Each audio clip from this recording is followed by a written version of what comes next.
All right, we'll start up here in the front. It does have a hookup light for hooking up at nighttime. It has an on and up button for taking it on and off the vehicle. But there is also a manual way that you can crank that jack up or down for any reason. The switch won't work on its own. Come right through the top with your 3/4 inch handle. We'll crank it up or down, either way you need to go, if the switch doesn't work. Hopefully the switch always works. We hope so. And then we're going to have our two 20-pound propane cylinders that are full except for what they used to service the trailer this morning. Eye inside the box is showing green, indicating that the bottle it's pointing to still has gas in it. As soon as that bottle would come up empty, it's going to turn red inside the eye where it's green, indicating that the bottle it's pointed to is empty. If the cylinder on this side here is already opened up, it'll automatically pick up from it so you don't lose your gas service in the middle of the night. We also have one 12-volt battery on the front of the unit in the box. And it does have a battery disconnect. I'm going to get to that here in a minute. But underneath the bottle cover, it does have a bungee cord that goes underneath the metal rack that holds it in place. But you also have the quick disconnect at the top so that you don't have to take the bottle cover off every time you want to get into the cylinders to open them or close them. I'm going to go ahead and set it right off to the side. It does have a 7-way holder. Keeps your 7-way up off the ground, keeps it from getting corroded. And that battery disconnects right over here. Yep. It's going to come over in this front compartment. Oh, they hid it from us. Yep, they hid it. It is prepped for a solar panel that you can set out beside the unit that will recharge the battery on front off the solar panel. And then we have our battery disconnect on this side over here. And it is in the on position. If you turn it straight up and down where it's red, it'll be in the off position. And that will save the juice that's in your battery for the next time you come to the unit and need to use it for anything. If you're not going to use it for a long period of time, I always suggest turning them to the off position. That way it saves all the 12-volt juice that's in the battery for the next time that you come to the unit. And it is also prepped for side marker cameras and a backup camera in the back. On the off-door side and door side, there is a 3/4 inch nut on the outside of the electric jacks. For any reason they won't work on the switch on the front of the trailer, you can manually crank them jacks back up too. Lug nuts on the trailer should be torqued at 100 foot-pounds. The tire pressure on the side of these should be about 65 pounds on the side of them cold. We're going to come back to the 30-amp service. Plugs on here. It's plugged into the outlet over here to the side. We do have a satellite hookup at the top, so that if you have the solar satellite dish that sits out beside the trailer, you can hook to that and get whatever you can get on your TV on the inside. And we also have a park cable. The park cable is if the park that you're at has cable, or if you're at home and have cable, you can hook a coax cable to that, and you'll have the same coax that you have at the home or your park on your TV on the inside. It does have an outside shower, gives you hot and cold running water to the outside of the unit. Right down below it, the black one is for the black tank flush. So once you've dumped your holding tanks, got all the nasties out that come out, you can hook to that with a water hose and regulator. Turn water pressure onto it. It's got a little aerator on the inside of the black tank that spins around, cleans more of the toilet paper and debris out of the inside of the black tank only. The next connection back is your city water connect that you can hook to with a water hose and regulator and never have to fill the fresh tank on the front of the unit. Work right off the water pressure going to that hose. So we're going to come down here below, take the cap off, put your sewer hose on there. The 2-inch valve at the top is your kitchen sink, bathroom sink, and shower water. The black valve right behind it is for the black tank only. There is also 2 low water drain points just up underneath the corner here, sticking down underneath the trailer. The blue is the cold side of the water system. The red is the hot side of the water system. You'll use those for winterizing and de-winterizing of the unit. I'm pretty sure this unit has already been winterized. Yep. It is gas electric. It has a plug cap for the hot water heater. Screws on right there. I think it's 13/16. I believe you're right. And then all the rest of it will be from the inside. But before you turn on the gas or electric, either way, you'll want to pop the pop-off out here to make sure that you have water coming out of the top of it before you turn on electric or gas, either way. That way you don't burn up your element and doesn't cause the tank to melt on the inside if it doesn't have water in it. It does have a ladder for going up and checking the roof. My theory, and it's just my theory, the roof is the life expectancy of the trailer. If you check it every 90 days and make sure that it doesn't have any holes or bubbles in the lap cylinder up on top, the quicker you can repair it, the better off you are and the longer the unit will last you. It is also prepped for a backup camera up top. It does have a spare tire on it. It's been aired up to pressure. It's not been torqued on, it's been put on with a wrench. As we come around you have 2 more electric switches for the jacks. Just push where it says extend, they'll come down until they hit the ground. Now they're not going to level the trailer from side to side. All they actually do is stabilize the trailer while you're walking through it. I'll go ahead and run that other one down too. You can listen for the sound of the motor. Once it hits the ground, it'll kind of load up. There we go. As we start across this side over here, it does have the 2 outside speakers for the stereo. We do have a set of LED lights underneath the awning from front to back.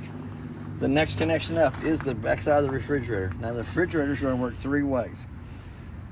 12 volt, 110, and propane. It's not going to cool down on the 12 volt side. The 12 volt is for in case it would lose 110 power coming to the refrigerator. The 12 volt kicks in, automatically kicks it over to gas and lights it on gas as long as the gas bottle on the front's on. Then we have our outside of the furnace. It's going to suck cold air around the outside, hot air out there, it's inside. I always suggest putting the mud diver screen over the furnace, especially after it's been run for a little bit. For some reason, the mud divers like that smell. They go right to that hole, go in there, they make their little dirt nest, which clogs up the air intake and exhaust on it and causes it to have to be removed and have the mud diver stick out. So that little $20 investment's worth its weight in gold. While we're here too, it does have a quick disconnect on the outside that works off the 2 propane cylinders on the front. If you wanted to put a barbecue grill or something out there, or a fish fryer or whatever you want to put out there, that will work off the 2 propane cylinders in the front. We do have a 110 outlet on the front of the unit. We do have another park cable antenna hookup out here, so if you wanted to bring a TV and sit underneath the canopy. We have a port spray hose. Quick connect goes inside of here, gives you cold water on this side of the unit. The next connection up is where the fresh tank will fill. And the fresh tank drain is right in front of the axle on this side over here. The little white valve sticking straight up and down. Now we're going to come out to the front. I've already run the 2 jacks up here down, so I don't have to mess with them. But we're going to go into the compartment. This is your little blue hose that goes in that quick connect port on this side over here.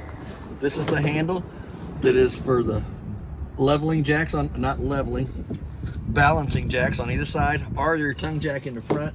It is also solar prepped here in the front, and it is also prepped for an inverter. Prepped means it's wired for it, but does not have it in it yet.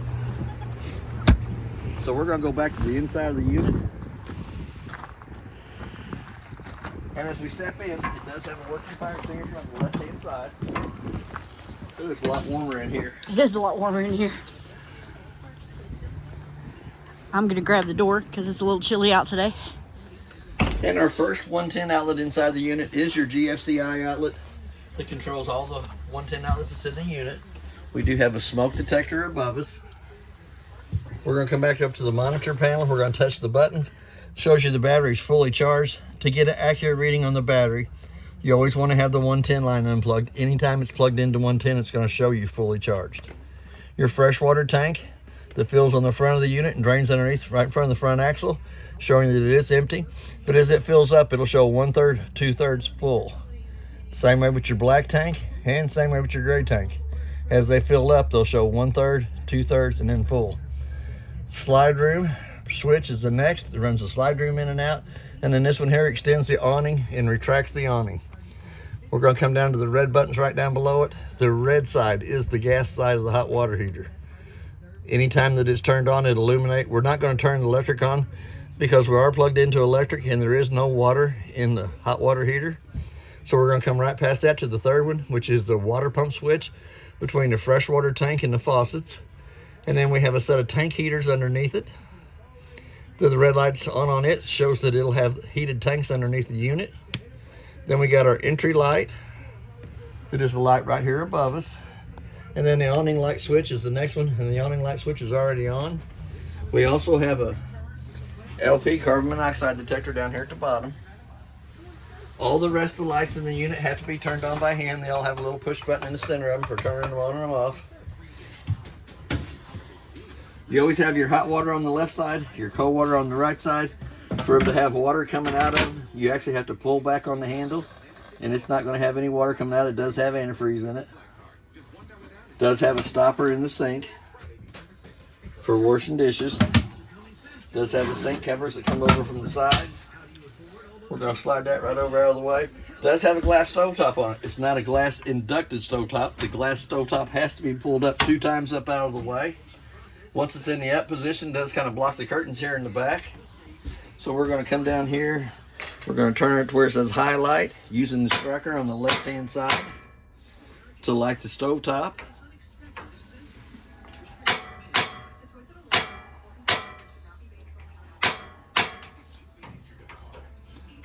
Turn and push in. There we go.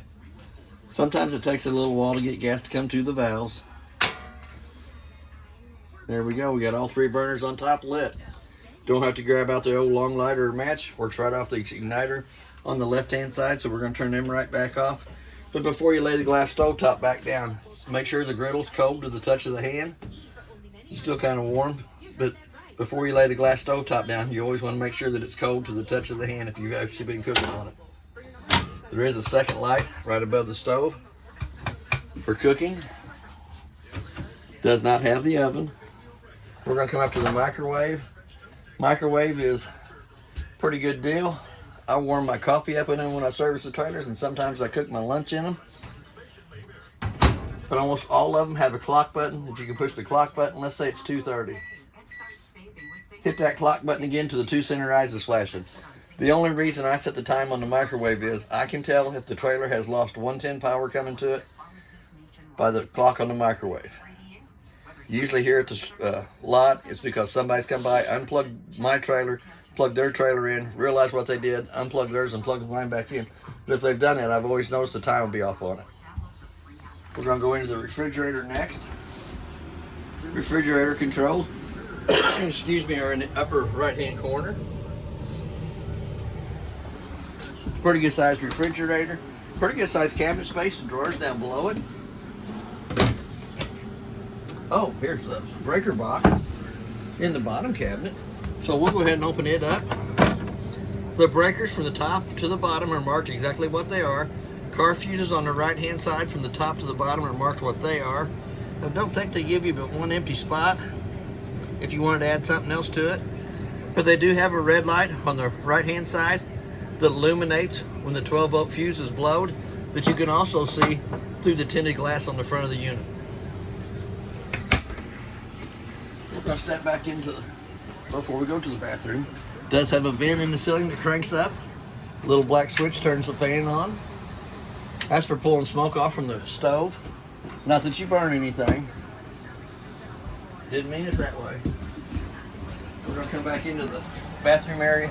Same way with your showers you have at home. You're going to have your hot water on the left side. Your cold water is going to be on the right side. It does have the dome up in the top for you taller guys. I don't have that problem. Black knurled knob in the bathroom cranks the vent up back here in the back. A little black switch turns it, fan on. That's for pulling moisture out when you're taking a good hot shower. We're going to close it back down. It has a 1-foot flush on the right hand side. The instructions for the toilet are on top of the lid. You fill halfway full with water, do your business, push all the way down, fills and dumps through there. And it does have antifreeze in the unit. Always try to keep antifreeze on that lid. We're going to come over to the shower or the faucet side of it. Little switch turns the light above the mirror on. We do have a GFCI protected outlet back here. It is also, if the inverter was mounted in, it would work off the inverter that pulls from the 2 12-volt batteries on the front of the unit to make 110 for that outlet. Pretty good sized cabinet space down below it. Extra chemicals and stuff like that. Pretty good space up here at the top. Hang extra clothes. Pretty good cabinet there. And it should have a 2-shelf medicine cabinet. Not too bad. The door has a hook up here at the top that holds it in place while in travel. You always want to have it secured down when you're traveling. We're going to come up to the thermostat. We're going to turn that mode button on. We turned it off, so when we come back onto it, we're going to give our fan speed. You got low and high. Go back to the mode for the AC. Set the temperature down. We're going to hit that mode button one more time. It comes back down to the furnace, and you'll dial that temperature up for whatever setting that you want it to, and the fan will be in the auto position, which is on high. We're going to come around to the TV. TV should have picked up at least 42 channels, working off the antenna on top and the booster in behind it. There is a remote for it. I'm pretty sure that's the Drew Barrymore station, which is channel 2, which is about 80 miles away from here. That's not too bad a picture working off the antenna on top and the booster in behind it. Does have an AM FM stereo, can be Bluetooth, so you can play the music on your stereo. Does have speakers A and B. A is going to be your auditorium, which is inside. B is going to be your outside speakers. Then you have your up and down buttons for running the channels up and down, plus and minus for the volume. We have another 110 outlet on the cabinet right down below that. Pretty good sized cabinet space down underneath it for DVDs.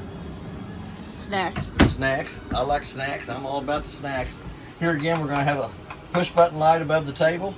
Tabletop slides down between the 2 benches. The 2 back cushions come over the top of the table to make a smaller bedding area there. Does have storage underneath each one of the benches. Got a lot of storage in the unit. It does. And then we're going to come up to the master bedroom. It has a 110 outlet on either side of the headboard at the front.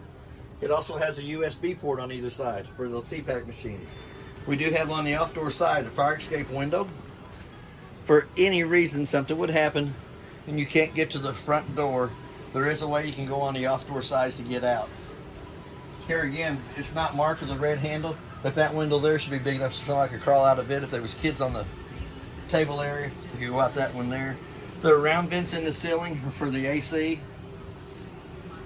The furnace vents right out the front of it.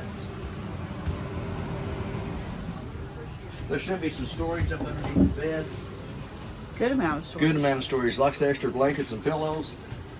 Camping gear. Secret snacks. Secret snacks that you don't want the kids to find. Here again, we have a little closet space off left and right side of it. They do have the slow rising shades that are blacked out.